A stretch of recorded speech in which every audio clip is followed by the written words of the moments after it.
करते हैं worksheet number 78। ये आपकी 6 to 8 क्लास की वर्कशीट है और इस वीक की लास्ट वर्कशीट है। नेक्स्ट वर्कशीट आपको या तो संडे इवनिंग मिलेगी या फिर मंडे मॉर्निंग। ओके, चलिए तो शुरू करते हैं। पहले आप लोग इसे अच्छे से लेबल कर लेंगे, वर्कशीट नंबर डाल देंगे, डेट डाल देंगे, अपना नाम और अपने क्लास टीचर का नाम आप लोग लिख लेंगे, साथ में अपना क्लास जो भी है आपका 6, 7, 8 आप वो भी लिख लेंगे। चलिए देखते हैं आज इसमें हमें क्या करना है। यहाँ लिखा है साप्ताहिक गतिविधि, यानी कि हफ्ते में एक बार की जाने वाली गतिविधि। अब यहाँ क्या लिखा है, प्रिय छात्र इस सप्ताह भी हम प्रतिदिन की तरह 2 मिनट का माइंडफुलनेस करेंगे। तो आपको पता है 2 मिनट माइंडफुलनेस कैसे किया जाता है, शांति से सुकून से 2 मिनट दिमाग पे जोर देते हैं और जो सांसें हैं वो ज़ोर ज़ोर से लेते हैं, ताकि जो हमारे दिमाग में टेंशन है, जो भी प्रॉब्लम्स है वो सब निकल जाए और इससे ब्लड सर्कुलेशन भी अच्छा होता है, जिससे आपका चेहरा बहुत खूबसूरत लगने लगता है। ठीक है, चलिए शुरू करते हैं। तो यहाँ लिखा है ये काम सुबह सुबह करेंगे तो ज़्यादा अच्छा महसूस करेंगे। जी हाँ, अगर आप ये काम सुबह सुबह करते हैं यानी कि फ्रेश एयर में, अगर आप अच्छा हो सकता है तो आप पार्क भी जा सकते हैं, लेकिन आजकल तो कोरोना वायरस का दौर है, आप ना निकले तो बेहतर है। लेकिन तो क्या हुआ, आप अपनी छत पे जाके भी कर सकते हैं। अगर आपने अपने छत पे थोड़े बहुत पौधे लगा रखे हैं गमलों में, तो आप छत पे जाके कर सकते हैं, वहाँ की हवा भी बहुत फ्रेश होगी। चलिए तो देखते हैं आज क्या करना है। आज की गतिविधि में हमें उपयोगी वस्तुएं चाहिए। क्या लिखा है इसमें, घर में उपलब्ध, मैं कलर चेंज कर लेती हूँ ताकि आपको दिखने लगे। घर में उपलब्ध सभी वस्तुओं की एक सूची बनाइए। तो सबसे पहले आपको क्या करना है, घर में उपलब्ध सभी वस्तुओं की एक सूची बनानी है। चलिए ये सूची को हम लोग देख लेते हैं। देखिए मैं जो आपको सूची दिखाऊंगी वो सिर्फ एक हिंट के लिए है। आप अपने आप से मेहनत करके इसको बनाएंगे तो देखेंगे कि आपके घर में कौन सी ऐसी वस्तुएं हैं जो आपके घर में मौजूद हैं। तो आप 12 से 15 या 20 से 20-25 वस्तुएं भी लिख सकते हैं। मैंने तो 3-4 ही लिखी हैं। चलिए देख लेते हैं कौन कौन सी हैं। यहाँ पे मैंने एक छोटी सी लिस्ट बनाई है जिसमें मैंने बर्तन, चावल, नमक, है ना, पानी, झाड़ू और टीवी लिख दिया। ये चीज़ें हमारे घर में जनरली देखने को मिलती है, मैंने इन चीज़ों के नाम लिख दिए हैं। अब आप इस लिस्ट को और बड़ा भी कर सकते हैं, उसमें कोई प्रॉब्लम नहीं है। चलिए अगला देख लेते हैं। नेक्स्ट है अब आपका कि आपको उन वस्तुओं में से एक और नई सूची तैयार करनी है जिसमें ऐसे वस्तुओं के नाम लिखने हैं जो आप रोज़ प्रयोग में लाई जाती हैं आपके घर में। देखिए ज़रूरी नहीं है कि जो इसमें हो वो इसमें हो, ये क्वेश्चन अलग है, इससे आपको अलग बनाना है। इसमें जो आपको मिले आप वो बनाएंगे। इसमें आपको अपने आप से देखना है कि घर में कौन सी ऐसी चीज़ें हैं जो मम्मा रोज़ यूज़ करती हैं या हम रोज़ यूज़ करते हैं। ठीक है, चलिए ऐसी वस्तुओं को देख लेते हैं। अब देखिए आपका क्या लिखा है, डेली इस्तेमाल होने वाली चीज़ों में, तो आप लिख देंगे दाल, चावल, कपड़े, चादर, झाड़ू, जूता और टीवी। ये सब चीज़ें हम लोग डेली यूज़ में इस्तेमाल करते हैं, कहीं जाना आना, ऑफिस, स्कूल, है ना, स्कूल डेली जाते हैं तो हम लोग रोज़ रोज़ ये सब चीज़ें इस्तेमाल करते हैं। तो अब इसके अलावा आप लोग अपनी मम्मी की सहायता लेंगे और जो है उसको भी लिख लेंगे। चलिए आगे देखते हैं। अब देखिए अब आगे इन्होंने लिखा है कि ऐसी वस्तुओं की सूची बनाइए जिनको सप्ताह में एक बार प्रयोग किया जाता है, यानी ऐसी चीज़ें जो हम पूरे हफ्ते में सिर्फ एक बार यूज़ करते हैं। चलिए तो इसका भी आंसर देख लेते हैं। इसका आंसर हमने क्या लिखा है कि जाले साफ़ करने वाला डंडा, जिससे हम जाले साफ़ करते हैं, पूरे घर की सफाई के लिए यूज़ होने वाला सामान, है ना, और वीडियो गेम। ये सब चीज़ें हम लोग क्या करते हैं, ये हम लोग हफ्ते में एक बार करते हैं, क्योंकि वीडियो गेम संडे को ही खेल पाते हैं क्योंकि घर पे सब लोग होते हैं। अदरवाइज़ कोई कहीं गया है, कोई कहीं गया तो हम लोग वीडियो गेम नहीं खेल पाते हैं। और बाकी सारी चीज़ें भी हम लोग हफ्ते में एक बार यानी संडे के दिन ही करते हैं, बाकी डेज तो हम लोग बिज़ी रहते हैं। ठीक है, चलिए आगे देख लेते हैं। अब आपको ऐसी वस्तुओं की सूची तैयार करनी है जिनको 1 महीने में एक बार ही प्रयोग किया जाता हो। ठीक है, चलिए तो इसका आंसर हम लोग देख लेते हैं। अब आया था देखिए महीने में इस्तेमाल होने वाला सामान, जो महीने में एक बार करते हो। तो मेरे तो कुछ समझ में ही नहीं आ रहा था कि भाई ऐसा कौन सा सामान हो सकता है जो हम महीने में एक बार इस्तेमाल करते हो।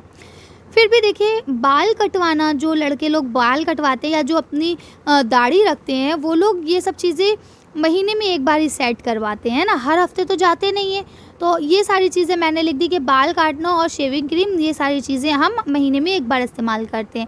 अब आप अपनी मम्मी की सहायता लेंगे और उनसे पूछेंगे कि और ऐसी कौन सी चीज़ें हैं जो वो घर में एक बार ही इस्तेमाल करती हैं महीने में। चलिए आगे देख लेते हैं। अब हमें ऐसी वस्तुओं की सूची बनानी है जिनका प्रयोग लगभग साल में एक बार होता है। ठीक है, ये थोड़ा टिपिकल क्वेश्चन है, लेकिन देखिए मैं आपको हिंट दे रही हूँ ना हर चीज़ का। अगर आप चाहें तो वो एज इट इज़ भी उतार सकते हैं, और अगर चाहें तो थोड़ी सी मेहनत करके अपने मम्मी की मदद लेके और भी अच्छा उसको बना सकते हैं। ठीक है, चलिए तो आगे देख लेते हैं फटाफट। देखिए साल में इस्तेमाल होने वाला सामान जो साल में एक एक बार होता है तो वो उसमें क्या है, त्योहारों में इस्तेमाल होने वाली चीज़ें जो साल में एक बार आते हैं। अब दीपावली में दिए जलाते हैं, तो वो तो साल में एक ही बार इस्तेमाल होते हैं ना उतनी मात्रा में। कभी कदार हम लोग कुछ छोटे थोड़े बहुत दिए जला लेते हैं, लेकिन मेनली जो है वो कहाँ इस्तेमाल होते हैं, साल में एक ही बार होते हैं। या घर में पुताई वगैरह का सामान, क्योंकि हिंदी में ना पुताई नहीं लिख के आ रहा था, तो चित्रकारी ही सामग्री लिख के आ रहा था, तो मैंने यही लिख दिया। लेकिन आप अगर चाहें तो लिख सकते हैं ऐसा पुताई का सामान, घर में पेंटिंग वगैरह होती है ना उसका सामान, वो भी साल में हम लोग एक बार ही करवाते हैं किसी तेज त्यौहार पे, तो आप इसको लिख सकते हैं। चलिए आगे देख लेते हैं। आपको ऐसे वस्तुओं की सूची बनानी है जिनका प्रयोग ही नहीं होता, यानी चाहे साल भर हो जाए चाहे 2 साल हो जाए, उनका हम प्रयोग करते ही नहीं है, तो आपको ऐसी वस्तुओं की सूची भी बनानी है। चलिए इसका देख लेते हैं आंसर। आप इसका आंसर ऐसे लिखेंगे कि कुछ चीज़ें ऐसी हैं जो छोटी हो जाती हैं, यानी होती वो नई की नहीं है लेकिन हमारे छोटी हो जाती हैं, हमारे फिट नहीं आती, जिसके बाद हम उनको क्या करते हैं, कभी भी प्रयोग में नहीं लाते हैं, और उससे क्या होता है कि वो चीज़ें हमारे पास पड़ी रहती हैं और वेस्ट हो जाती हैं। उससे अच्छा है जो चीज़ें हमारे यूज़ में नहीं आ रही है, वो अगर कोई गरीब हो जो ज़रूरतमंद है, हमें उसे दे देना चाहिए, तो ज़्यादा बेहतर रहेगा। अब इसमें क्या है, जैसे जूते, जब हम लोग की बढ़ने वाली एज होती है, जैसे अब आप लोगों की एज है, ये आपकी बढ़ती उम्र है, आपका एक शूज़ 1 साल के अंदर ही ख़राब हो जाता होगा, है ना। कपड़े भी आपके बहुत से बहुत चलते होंगे 6-7 महीने, उसके बाद वो कपड़े छोटे हो जाते होंगे, और वैसे अगर देखे थे तो नए के नए रहते हैं, ठीक है ना। तो इस तरह से आप लिख सकते हैं। ये देखिए ये थोड़ा सी टाइपिंग मिस्टेक है, ये चूड़ियाँ लिखना चाह रहे थे, या चिड़िया कर दिया गया है, ठीक है।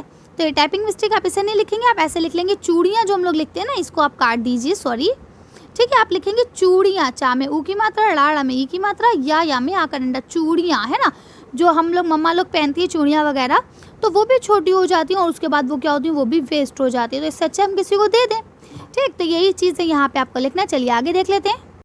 आपका इसका लास्ट क्वेश्चन है कि आपको ऐसे वक्त लिखना है कि यदि हम प्रयोग न होने वाली वस्तुओं को ना खरीदेंगे तो इसका क्या प्रभाव होगा, यानी इसका कैसा प्रभाव पड़ेगा आपके ऊपर, आपके समाज के ऊपर और आपके पर्यावरण के ऊपर, तीनों के ऊपर आपको लिखना है कि अगर हम जो चीज़ यूज़ नहीं करें, क्योंकि देखिए बहुत सारी चीज़ें ऐसी होती हैं जो हमें पसंद आती है और हम उन्हें ख़रीद लेते हैं, ठीक है, लेकिन कभी भी वो ज़िंदगी में यूज़ में नहीं आती हैं, तो इससे क्या क्या प्रभाव पड़ रहा है समाज पर, हमारे ऊपर बल्कि, और पर्यावरण पे क्या प्रभाव पड़ रहा है। चलिए इसका आंसर देख के वीडियो को फिनिश करते हैं। अब ऐसी वस्तुएं जो हमारे उपयोग में नहीं आती और फिर भी हम उसे ख़रीद लेते हैं, तो उससे क्या प्रभाव पड़ता है समाज पर, हर चीज़ पर। तो हम देखते हैं, पहले स्वयं पर देखते हैं, तो स्वयं पर उसका ये प्रभाव पड़ता है कि हमारे पैसे खर्च हो जाते हैं बेकार के। अगर हम उस वस्तु को ना खरीदें तो हमारे पैसे बचेंगे और हम उसकी जगह पे कोई दूसरी उपयोगी वस्तु खरीद सकते हैं, वो चीज़ जो हमारे लिए ज़रूरतमंद है, जो हमारे लिए बहुत इंपॉर्टेंट है, हम उसको खरीद सकते हैं, है ना। तो इस तरह से जो भी चीज़ें हमारे लिए ज़रूरी नहीं है तो हमें उन्हें नहीं खरीदना चाहिए। कभी कदार क्या होता है कि कोई चीज़ हमें पसंद आई और हमने उसे ख़रीद ली, चाहे बाद में हमारा उसका इस्तेमाल हो या ना हो, तो हमें ऐसी चीज़ें नहीं खरीदनी चाहिए। क्यों? क्योंकि उससे ये होता है कि आपने ख़रीद ली ज़बरदस्ती में, सिर्फ आपको पसंद आई, और हो सकता है किसी के लिए वो बहुत इंपॉर्टेंट हो, अगर आप उसे ना खरीदे तो हो सकता है कोई और उसे ख़रीद ले आके, है ना। चलिए आगे देखते हैं दूसरा पॉइंट इसका समाज पर क्या प्रभाव पड़ता है। तो देखिए हो सकता है जिस वस्तु की आपको ज़रूरत नहीं है वो किसी और के लिए और महत्वपूर्ण हो, यदि आप उसे नहीं लेते तो कोई और ले लेता, तो इस तरह से समाज पर प्रभाव पड़ता है। कभी कभार क्या होता है कुछ चीज़ें बहुत लिमिटेड होती हैं, है ना, या हर चीज़ की बात हो रही है, किसी एक चीज़ की, यानी सिर्फ आपके सूट की या सिर्फ आपके चूड़ियों की या आपकी जीन्स की बात नहीं हो रही है, यहाँ हर चीज़ की बात हो रही है। तो क्या होता है कभी कदार जिस चीज़ को हम सिर्फ अपने मज़े के लिए या अपने शौक़ के लिए ख़रीद लेते हैं वो किसी और के लिए हो सकता है ज़रूरत की चीज़ हो। तो हमें ऐसी चीज़ों की डिमांड करनी ही नहीं चाहिए जो बेकार की चीज़ हो, जो हमें मतलब सिर्फ पसंद आ रही है। तो और पता है जिस चीज़ की डिमांड ज़्यादा होती है उसकी कीमत भी बढ़ जाती है। अब अगर वो वस्तु किसी के लिए ज़रूरी है तो वो बेचारा कीमत बढ़ने के कारण नहीं ले सकता उसको, समझ रहे हैं। तो अगर हम ऐसे फालतू की चीज़ें खरीदेंगे तो उसका समाज पर भी असर पड़ेगा। चलिए अगला देख लेते हैं, पर्यावरण पे क्या असर पड़ेगा उसका। तो आप देख सकते हैं कि ज़्यादातर वस्तुएं, आपने पहले वाली वर्कशीट्स में पढ़ा है कि ज़्यादातर वस्तुएं जो हैं वो पर्यावरण के द्वारा, यानी कि हमारी जो नेचर है, हर चीज़ का रॉ मटेरियल, कच्चा माल जो है वो कहाँ से लिया जाता है, नेचर से लिया जाता है। तो क्या है हर चीज़ नेचर से ही बनाई जाती है इनडायरेक्टली।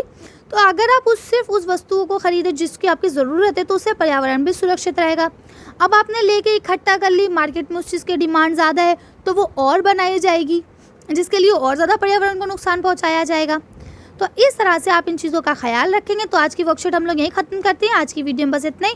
अगर आपको हमारी वीडियो पसंद आई हो तो प्लीज़ इसे लाइक और शेयर करें। अगर अभी तक आपने हमारे चैनल को सब्सक्राइब नहीं करा तो प्लीज़ हमारे चैनल को सब्सक्राइब करें। Thank you for watching.